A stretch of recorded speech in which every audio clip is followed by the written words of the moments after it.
Hola, hola, ¿cómo estás? Bienvenido, bienvenida. Acompáñame con un cafecito, un té o tu bebida favorita y disfruta de tu espacio de cafeterapia. Hey, hola, ¿cómo estás? Yo soy Tania, artista, artesana y terapeuta. Y hoy tengo mucho frío, pero estoy muy emocionada porque por fin ha llegado este tan esperado capítulo que me pidieron un montón. Tania habla sobre arquetipos, Tania, arquetipos, y me encanta que estemos aquí y que ya he terminado de decir todo lo que quería decir antes y que por fin entiendo un poquitito más de esto y tiene más sentido para mí hablar de arquetipos al fin. Ya les he dicho que para mí es bien complejo hablar de este tema, así que para sorpresa mía no vamos a tener solo un episodio, van a ser como 3. Yo pensé que iba a caber toda la información, pero no. Creo que va a quedar mejor ordenado así y además me encanta hablar de esto, la verdad. Así que vamos a comenzar. Ya he mencionado algunas cosas de arquetipos antes, pero para mí la definición más fácil o más simple es la de molde o patrón. Un arquetipo para mí es una manera de funcionar y como humanos tenemos acceso a varias maneras de funcionar distintas. Ya he dado ejemplos en otros episodios de los arquetipos de madre y padre, que independientemente de quién seamos, todos tenemos la opción de encarnar o de personificar a estos arquetipos, o identificarnos con ellos, actuar en correspondencia con el papel de madre, el papel de padre. Pero eso no significa que yo puedo llegar a ser todo lo que significa ser madre o ser padre. Sabemos que no hay madres ni padres perfectos, pero sí tenemos esa idea de perfección, el ideal de todo lo que implica ser padre o madre, la referencia colectiva de lo que es una madre o un padre. Esa idea, esa referencia colectiva completa y perfecta es el arquetipo. Pero muchos aspectos del arquetipo están en la inconsciencia, porque un arquetipo es más allá de una idea, implica un conjunto de emociones, sensaciones y reacciones relacionadas con la energía psíquica que se le pone al arquetipo. Con esto quiero decir que a lo mejor en mi ideal personal de una madre perfecta, tampoco alcanzo a ver por completo el arquetipo de la madre. Puede ser que yo, por mis experiencias personales, piense en una madre y piense que la madre es ese personaje o ese ser que compra la comida y la trae a la casa. Y a lo mejor, colectivamente, el arquetipo implica que una madre debería de cocinar la comida. Entonces, estas dos imágenes o ejemplos de madre nutren, hacen la comida accesible, pero de formas distintas. Entonces, puede ser que yo en mi forma de verlo no alcance a ver las otras formas que existen de ser madre, ¿sí? Es un ejemplo muy burdo, pero espero que ayude a aclarar un poquito el tema. Así es que el arquetipo es un patrón, un ideal o un molde respecto al cual nosotros desarrollamos emociones, creencias, comportamientos, actitudes, etc. Y como un arquetipo es una cosa tan compleja, en el avance de la civilización hemos ido concibiendo distintas imágenes arquetípicas, que son las representaciones de un arquetipo. ¿Recuerdas el episodio de la ciencia moderna, cuando decía de la diferencia de la idea de un triángulo y la representación de un triángulo? Pues es lo mismo. Está la idea, que es el arquetipo, el patrón, el molde, y las distintas representaciones de ese arquetipo son las imágenes arquetípicas. Retomando el ejemplo del padre, una imagen arquetípica es José, el padre de Jesús. Otras son Saturno y Urano en la mitología griega. En la cosmovisión mexica, el padre de todo era Ometecutli, quien junto a Ometecihuatl, era la madre, formaban la pareja divina, y ellos dos juntos eran Ometeot, que era la divinidad creadora. Hay personas que al creador le dicen el padre, y Dios, el Dios de los cristianos o católicos, también es una imagen arquetípica del padre. Todas estas son imágenes que representan el mismo arquetipo, pero ninguna abarca la totalidad de lo que es el arquetipo del Padre, porque incluso el más grande, no sé, Dios o por ejemplo Saturno, no existió en carne. Así que podríamos decir que biológicamente no es padre, pero en otros aspectos sí, porque participa de la creación de otros seres. Entonces, el arquetipo del padre es algo aún más complejo y más grande que la imagen arquetípica de Saturno. Y así con todas las imágenes que tenemos para cada arquetipo. La imagen es como esa representación mediante la cual intentamos entender al arquetipo. Y ahora se ha puesto muy de moda este tema de los arquetipos por el auge de la psicología analítica junguiana, y es que Jung retomó este concepto de enseñanzas más antiguas y le encontró un sentido aplicable a la psicología actual. Por eso es tan importante este trabajo. Pero la idea de un molde o un patrón de comportamiento ha existido desde siempre, y algunos son tan abstractos que no podemos poner imágenes arquetípicas tan claras. Un ejemplo que se me ocurre de esto es la geometría sagrada. La geometría sagrada, que se le llama, es una representación gráfica de los patrones en los que se ordena la energía del cosmos. En cierta forma, los mandalas también son imágenes arquetípicas, solo que imágenes en un lenguaje distinto al hablado o al cognitivo, pero es que un arquetipo va más allá del lenguaje o los idiomas. También cuando hablamos de los ángeles, mencioné que los ángeles son aspectos de Dios, imágenes arquetípicas de las virtudes. En ese caso, la virtud sería el arquetipo a emular, el molde, el patrón de comportamiento, y la imagen arquetípica sería el ángel. Por poner un ejemplo sencillo, está la virtud de la verdad, que sería el arquetipo de lo verdadero, y una imagen arquetípica es el arcángel Miguel, quien se dice que porta la espada de la verdad para vencer al demonio.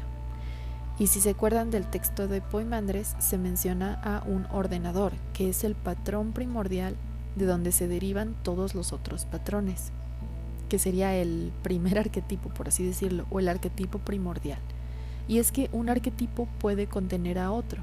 Por ejemplo, en los arquetipos hombre y mujer quedan contenidos más arquetipos, porque el universo es como un fractal, como un sistema de engranaje que puede tener un engrane grandote que hace girar a otros más pequeños que a su vez pueden contener a otros más chiquitos. Y hay una teoría que nos habla de que existen 4 arquetipos masculinos principales y 4 femeninos. En los masculinos encontramos el rey, el mago, el amante y el guerrero. Y en los femeninos, la doncella, la madre, la prostituta, la bruja. Estos son ejemplos de arquetipos personales, pero es que el masculino también es un arquetipo en sí. Jung lo llamaba animus y al femenino anima, que son aspectos más grandes que un hombre humano o una mujer humana.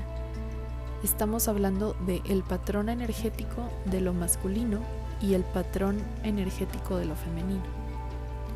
Vamos a profundizar en esto después. Va a haber un capítulo de arquetipos masculinos y uno de los femeninos, ¿vale? Nada más los quería mencionar como para que quede un poco más claro con ejemplos, porque hoy quiero centrarme en hablar de los arquetipos que Jung mencionó como arquetipos del yo. Estos son arquetipos del ser humano que no toman en cuenta el género o la dualidad, la polaridad. Son arquetipos más primordiales. Y él los nombró el sí mismo, el ánima o ánimus, el yo o el ego, la sombra y la persona.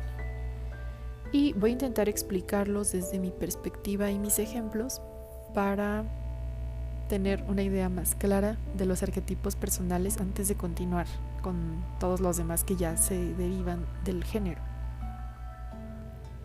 Y el primer arquetipo que quiero mencionar es el del sí mismo. En inglés le puso el self. Para mí este arquetipo se refiere a la dimensión espiritual o la totalidad de lo que implica ser humano, más allá de la materia y de la mente. Se habla de que este arquetipo contiene tanto al masculino como al femenino, y en sí a todos los aspectos de un ser. Este arquetipo es lo que yo entiendo como Dios. Es un ejemplo o un patrón, un molde de un ser creador perfecto.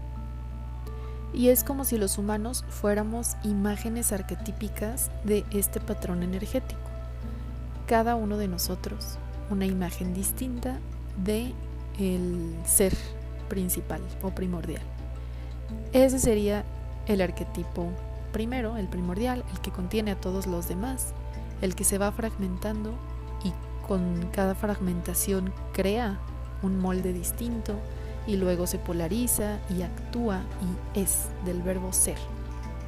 Entonces, por eso era importante para mí primero hablar de los principios herméticos, porque ahí está explicado el tema de los arquetipos, solo que es una forma un poco abstracta. Pero también de esta idea viene mi concepción del complejo humano, que también hay un episodio que se llama El complejo humano, donde yo digo que para mí una dimensión del ser es el cuerpo espiritual, que es como esa parte de la esencia de la vida, lo que todos los seres vivos tenemos y compartimos, desde las plantas, los animales, no sé, tal vez hay seres que no podemos ver, nosotros los humanos, todo lo que es la vida, todo lo que está vivo, los hongos, comparte una esencia que es la vida misma. Y para mí eso es la dimensión espiritual, como les digo, y entraría en el arquetipo primordial, el arquetipo de lo que está vivo o lo que tiene vida. Y la siguiente característica de ese arquetipo es que es una fuerza creadora, que puede crear. Y se va fragmentando, por eso menciono también el tema de Ometeot, que es la deidad principal, que en realidad son dos. Ome es dos y Teot es Dios, entonces era el Dios dual, el masculino y el femenino creador, pero juntos en un mismo ser. Para mí todas esas son imágenes y explicaciones de lo que es el sí mismo o el self. Y después están el ánima y el animus, que son como dos caras de la misma moneda, otra vez, que para mí representan el alma o la dimensión álmica del ser. Es esto mismo que les digo, de la idea de que hay un ser creador primordial que se fragmenta y entonces adquiere una cualidad masculina por una parte y una cualidad femenina por otra parte, y a partir de ahí es como que se crean dos energías nuevas pero que vienen de la misma energía. Para Jung, esta dimensión álmica en las mujeres se manifiesta como el animus y en los hombres como el ánima, o sea que a nivel del alma tenemos energías complementarias.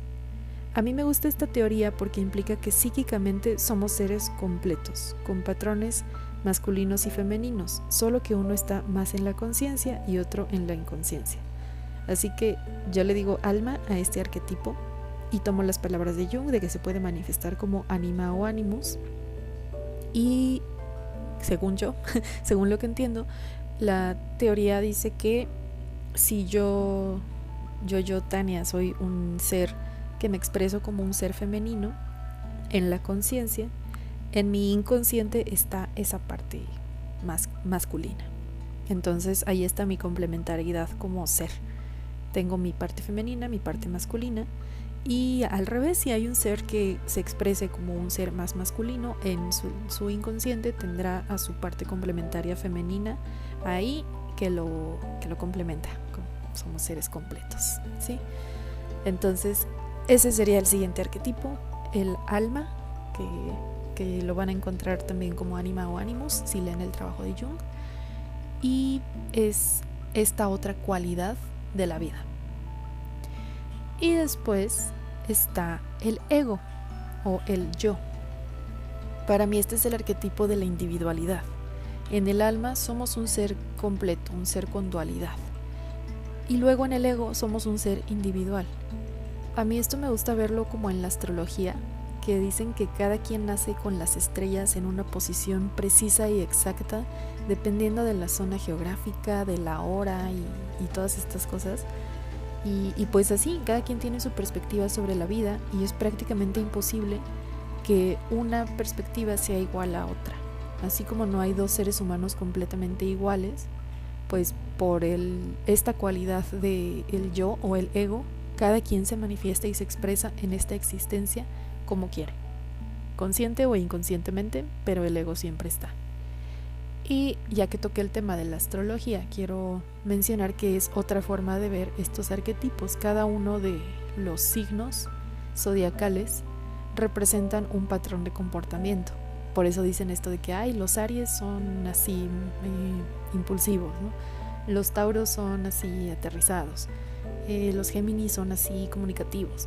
Como que cada signo zodiacal tiene sus características y sus aspectos como una forma de expresión de la creación, porque al final todos los signos zodiacales pues son parte de la energía primordial, son como subdivisiones de la rueda esta del cielo que representan en las cartas natales y todo esto.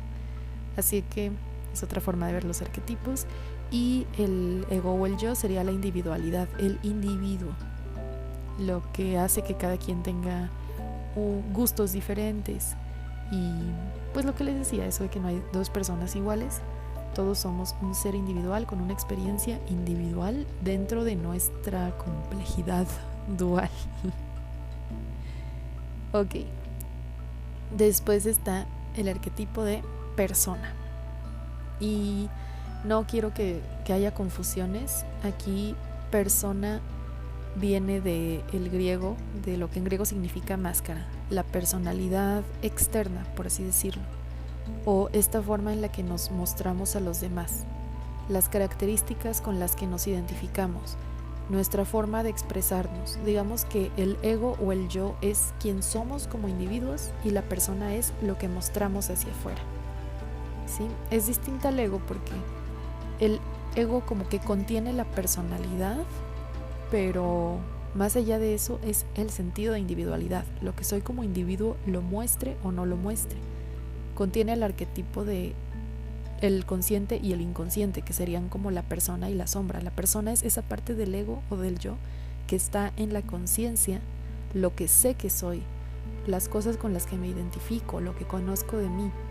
En mi caso, por ejemplo, pues que soy mujer, que soy artista, artesana y terapeuta, que soy podcastera también, no como se le diga esto.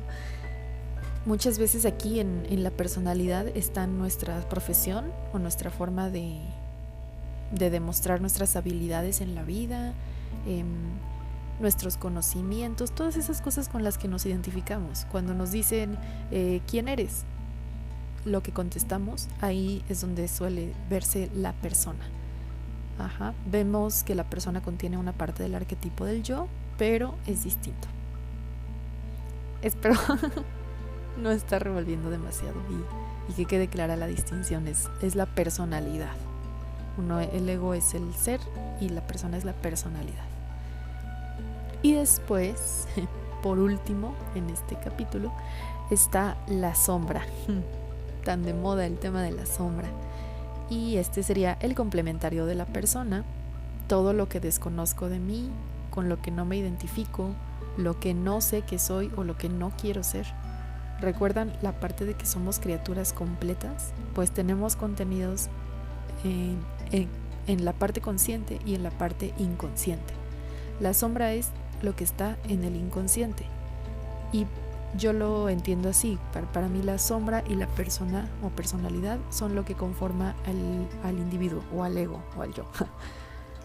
Y en la sombra también vemos todas esas cosas que son de cierta forma indeseables, como que en la personalidad están las cosas de lo que queremos alcanzar, lo que queremos llegar a ser, nuestros ideales más hacia lo positivo.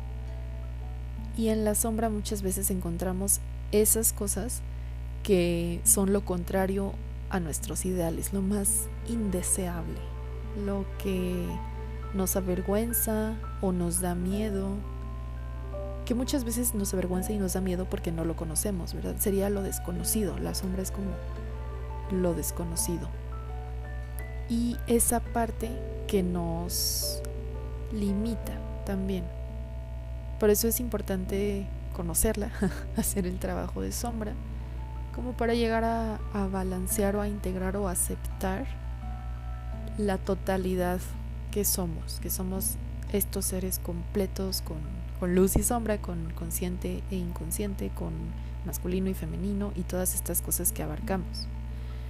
Sí, espero que estén un poquito claros los arquetipos personales de Jung. Y aquí también quiero decir que leyendo y buscando más información para afianzar el tema, me topé y me encuentro a cada rato con cosas en internet que hablan de los 12 arquetipos de Jung y cuál eres tú.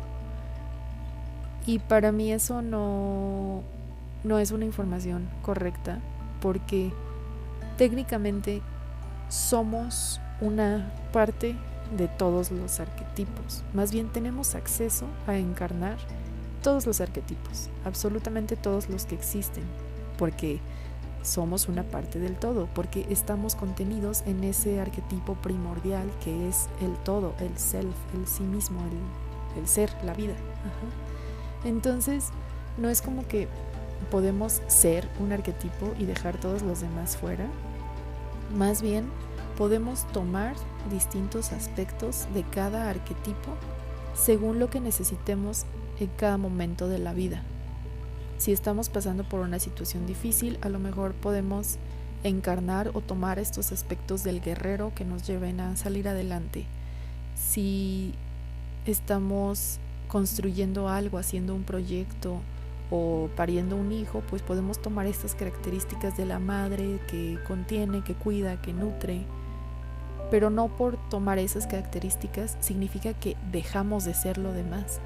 Es como si en nuestra mente hubiera un escenario, un teatro, y de pronto se para un personaje ahí que pues es el que necesitemos en ese momento de la vida, porque la mayor parte de las veces esto lo hacemos de forma inconsciente, como que sale el guerrero y hace lo que tiene que hacer, nos saca de ese momento complicado y luego necesitamos una forma distinta de actuar, ya que salimos de esa situación complicada. Pues a lo mejor nos relajamos y empezamos una etapa de crecimiento, de más, o no sé, liberación. Y entonces viene otra característica a tomar ese lugar principal.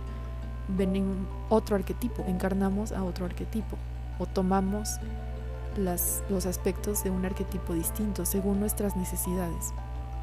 Así es que, desde mi perspectiva, no es como que somos un arquetipo y dejamos de ser el otro, sino que los tomamos por momentos.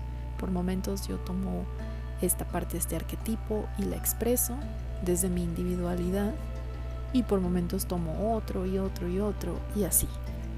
Y tanto los arquetipos de conciencia como los de inconsciencia, o los de luz y sombra, porque también cada arquetipo tiene como su parte de luz y su parte de sombra, su parte consciente, su parte inconsciente, su parte aceptada y su parte rechazada.